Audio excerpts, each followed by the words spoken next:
With Russian troops massing along Ukraine's borders, American and Russian diplomats made clear after an intense round of negotiations on Monday that while the two sides would keep talking, they remain far from agreement on meeting each other's security concerns.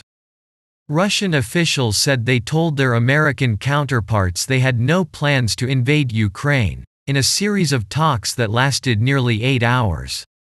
There is no reason to fear some kind of escalatory scenario, Sergei Ryabkov, a Russian deputy foreign minister, told reporters after the meeting.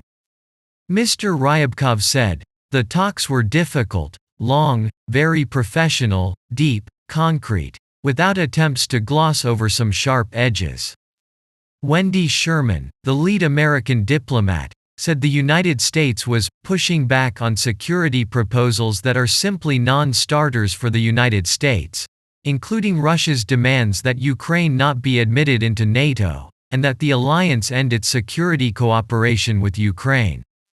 Both sides tamped down any expectations for a diplomatic breakthrough.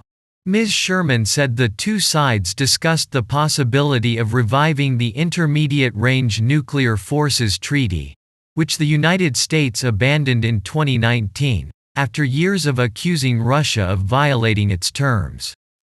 The American side raised ideas about where U.S. and Russian intermediate-range missiles are located, she said, and the United States made clear that it is open to discussing ways we can set reciprocal limits on the size and scope of military exercises and to improve transparency about those exercises. The talks, the first in a series of discussions that will take place across Europe this week, revolved around the demands for security guarantees from Western powers that the Kremlin made in a remarkable diplomatic offensive late last year. In December, Russia published a proposal for two agreements with the United States and NATO that would roll back Western military activity in Ukraine and elsewhere in Eastern Europe, in essence re-establishing a sphere of Russian influence in what used to be parts of the Soviet Union.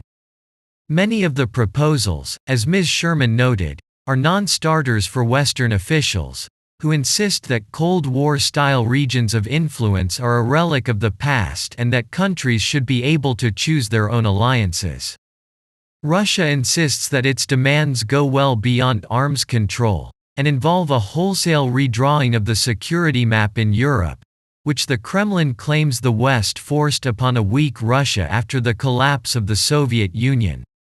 If Russia does not get what it wants, President Vladimir V Putin said last month, the Kremlin is prepared to resort to military means to achieve its aims.